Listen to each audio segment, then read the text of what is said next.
Hey there, digital world. How's you all goings? Welcome back to another episode of Spliced in Later. It's a very exciting week. I'm very excited to be bringing you the episodes coming after this one because we're finally here after months of laughing about it, memeing about it. It's finally the week of Barbie versus Oppenheimer, or Barbenheimer, as it has very recently become with the combination of posters. It's just been delightful. Whether both movies are the greatest things in the world, whether one defeats the other or they're both equal in terms of critical and box office success, or whether they're both trash, at the end of the day, we will all have had a lot of fun just getting to this point. The schedule for me is Barbie tomorrow. I'm catching that for a special screening. I'll be a Ken amongst a sea of Barbies, most like. And then the day after that will be the Oppenheimer, probably dark, depressing, but hopefully awe-inspiring masterpiece that caps our Christopher Nolan road trip that we've been on the last couple months. And to be honest, those were the only two episodes I was going to do this week. But fate smiled upon me over the weekend, and I realized that I could finally watch a movie that has been out for a while, except here in Australia, and technically isn't even out yet. But one that I was excited to watch and hoped would be better than the last movie I received from this director, and something that would be one of those, didn't know it was coming, oh my god, it's incredible, I hope it's on the top 10 of my list. Or it could be a disaster. Now, technically, this movie comes out here in Australia on August 10. I believe certain cinemas are doing opening gala nights.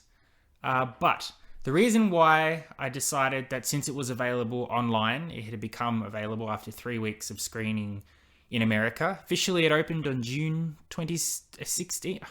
It came out between The Flash and Indiana Jones, I believe. Don't quote me on that.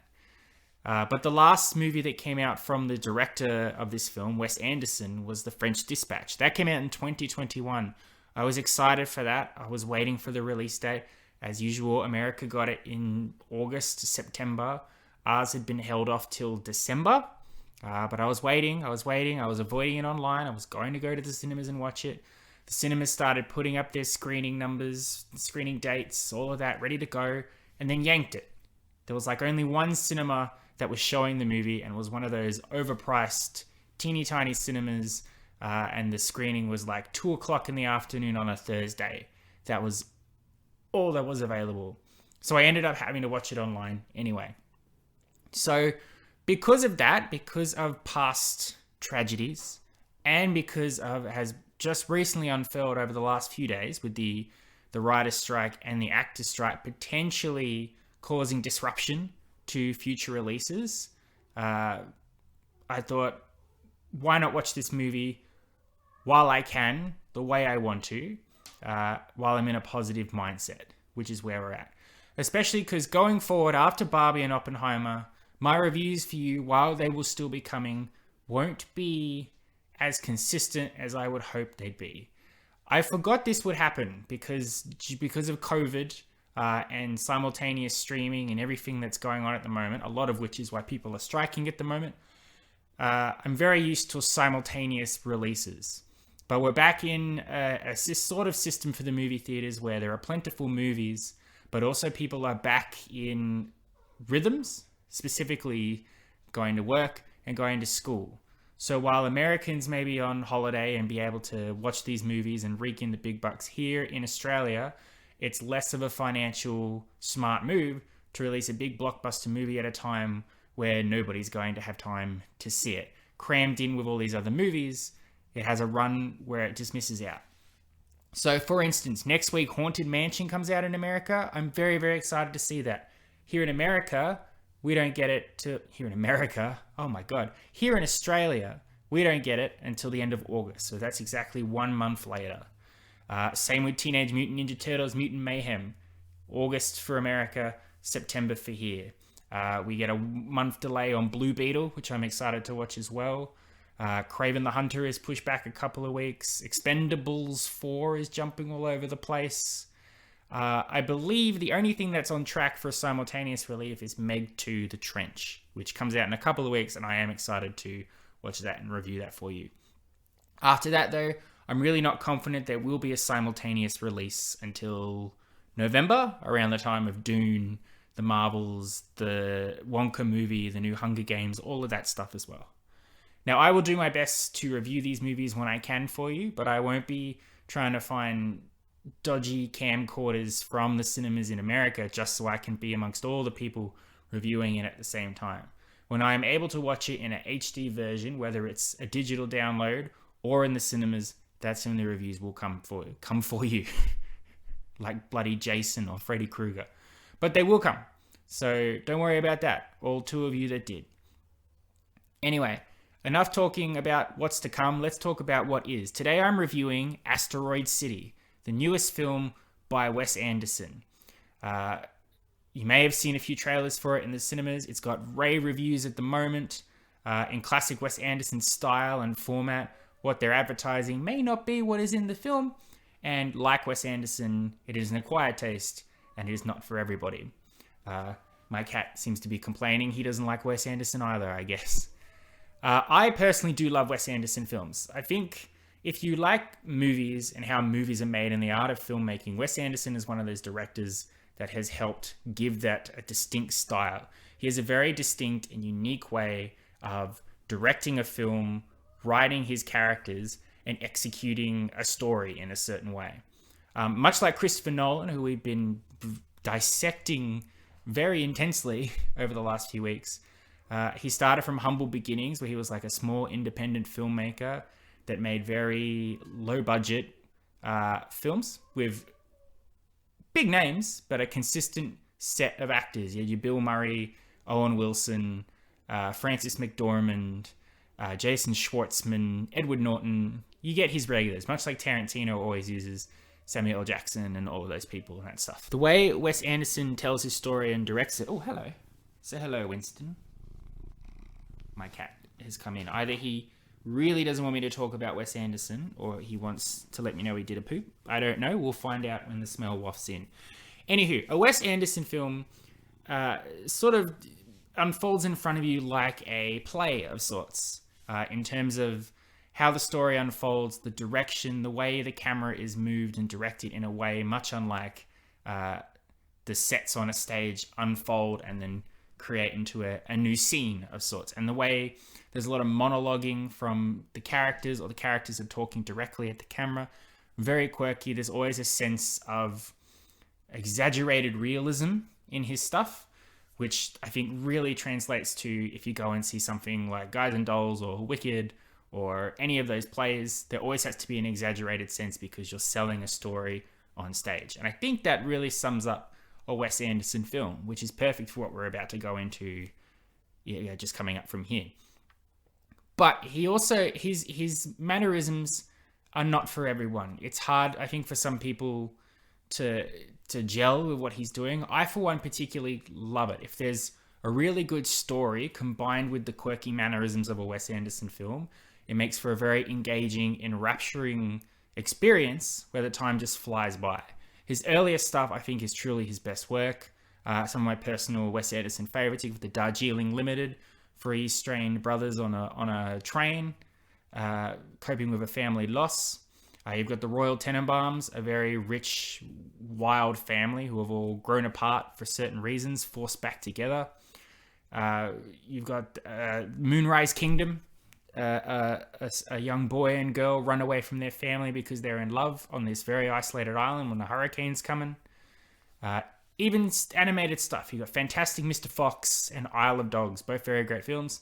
But even the animation style is just like a Wes Anderson film. The direction's the same, the character's the same, the way it looks and unfolds. Fun stuff. I think it all culminated in what could be considered his masterpiece, which is the Grand Budapest Hotel. Believe it won an Academy Award for Best Picture, but at the very least it was nominated. Great performance from Ralph Fiennes. Large ensemble cast. Probably the pinnacle of how Wes Anderson slowly evolved in terms of his zany storytelling until it got to this outlandish thing. But the story of this guy and his lobby boy, brilliant stuff. However, then I feel like after that, there is such a thing as too much Wes Anderson, I think. I'm ready for something different from him. I may not get it, but because of that, when The French Dispatch came out in 2021, and because it was an anthology film, which meant there weren't a lot of particular stories that you could latch onto in a long period of time, it was just like the Wes Anderson variety arrow. It was just his way of directing and his quirky mannerisms and all of that stuff. And without a proper story for me to latch onto, for me it was like, okay, this is difficult for me. So that's why when Asteroid City was coming, I was a bit worried. I was like, how much further is he going to go of it? But I can happily say that I did really, really like Asteroid City. I think it is a return to form for Wes Anderson after French Dispatch. Don't get me wrong, French Dispatch is a very well-made, competent film. It's just for what I'm looking for and what I think will work for a wide variety of people. Asteroid City is more like his original work and is more accessible to people who may not be particular big Wes Anderson fans. It's got a great cast. It's got an interesting story that's multi-layers in a very Wes Anderson way. And the way it is told is very much like a play within a play, which just highlights everything I said about what works in a Wes Anderson film. I don't want to say too much about the film. I don't want to give it away, especially because the way it's advertised, I think it's trying to keep certain aspects to itself, so you can experience that when you watch it for the first time. But it'll be hard to review it if I don't just give that bare essence of what it is. So Asteroid City, on the surface, is about this recently widowed father and his children who have got a flat tire when they're driving to visit their grandfather, played by Tom Hanks, and end up marooned in Asteroid City, which is this outback little backwater town in the middle of nowhere. It's like population 64 maybe, famous because a meteorite crash landed in the desert out there, so there's a big crater, hence Asteroid City. While he's there, there's also a junior stargazers scholarship competition going on, where some very smart kids from different families have all come together to show off their particular projects, and one of them is going to get a prize. In fact, I believe one of the children in Jason Schwartzman's family was actually supposed to attend that. So they may not have been marooned, but I don't believe they were particularly keen on going to Asteroid City. Anyway, that doesn't matter because something happens and everybody gets stuck in this city, in this little quarantined backwater town for a large period of time, during which all these conflicting personalities slowly drive each other insane. But under the surface, what is actually happening is Asteroid City itself is a play written by a writer played by Edward Norton. So in between seeing the Asteroid City play out in glorious, wonderful color, even though the background is clearly sets for like a film shot or a stage play or something like that, you are then seeing the writer working on the play. You are seeing the actors playing the characters. So you've got the character of the widowed dad, and then you've got Jason Schwartzman also playing the actor who is playing the dad, and the actor trying to get into that spirit of a man who has recently lost everything. Bryan Cranston monologues during that sort of stuff. So back and forth you go between these two storylines. It might seem confusing, but they actually complement each other particularly well, especially when you realize that some of the weird stuff that's happening in Asteroid City, the play, is potentially influenced by things that are happening in the real world, but the outside writers, actors, storylines sort of bit, where personal tragedies and feuds can bleed into how these characters are interacting with each other in the Asteroid City play, where they may suddenly turn in on each other or suddenly be more positive to each other based on what's happening outside of that. All on its own, if you're not paying that much attention, it's still a very fun, engaging, silly, but also heartfelt story within a story. But if you've got your brain set and you're listening to what's going on the outside as well as the in, and certain odd things that are at play, you start to realize that there's also more of a tragic story that's going on the outside that's influencing the Asteroid City play, which gives it layers upon layers of emotion that it did not have at the start of that film, which is exactly what I wanted in a new Wes Anderson film, and that's what I got. I really can't talk too much more about the plot because, again, it is one of those things where you need to sort of engage it and experience it without knowing what's coming and how what affects what. And from what I've seen of advertising, that's what the rest of the people involved with this film want you to do too. So I'll just basically say, in a very brief review of this, is that it is a very engaging, fantastic film from Wes Anderson. I loved the way that the story unfolded. I loved the play within the play. I loved the way it was very... I can't think of the word. I'll Google it, and I'll put it as the title of this video. But the mannerism of which you are watching a fictional story being created by fictional characters in another fictional story, and how one complements the other, is just a very unique way of telling this, but somehow it just works perfectly. I also like that this is not a star-studded cast for the sake of a star-studded cast. The biggest fault with French Dispatch was you had about 25 big-name actors in it to do a couple lines of dialogue. It was just so you could stack them on the poster and be like, look who we got. In this film, you do have a stacked cast. You got Jason Schwartzman is probably our main protagonist in here. Scarlett Johansson a close second. But then you've got, let's see if I can remember who I can remember. There's Tom Hanks, Edward Norton, Bryan Cranston, Willem Dafoe, Liev Schreiber, Steve Carell, Tilda Swinton, Jeffrey Wright, if I didn't already say, Jeff Goldblum, a whole bunch of people in here. Margot Robbie is even in here as well. But no one's in here in a stunt casting way where it's just, oh, that's funny. Willem Dafoe's shown up to say some funny lines and then moves on. Adrian Brody's here for a second to say, oh, look at me, I'm Adrian Brody. And then he goes along. No one overstays their welcome. Everybody has a specific role to play in this story. And it's not, okay, right. So that was just to have that actor in the movie. I think the story is solid. It's something that's closer to what I love about the Darjeeling Limited and Moonrise Kingdom and The Life Aquatic with Steve Zissou, which is just, these characters are real and they're believable, and though their mannerisms are a bit cartoonishy, because it's unfolding in a play, you sort of accept it. The stuff that's happening outside of the play, while still Wes Anderson-y, are much more down to earth and make sense in how a real world situation would unfold with creating a play. So I think it's in a way, it's him as a director finding his balance within the film, the play within a play, showing two sides of how he can tell a story in his way, and having both of them work effectively and also complement each other. It's very funny. There will be moments where you will feel the emotions dwell. I certainly did as well. And it just looks, the cinematography as well, it's just breathtakingly beautiful. And some of the, Steve Carell's in here just to like sort of say, hello, I'm Steve Carell. Welcome to Asteroid City. Of course I understand, blah, blah, blah. And it's just so good.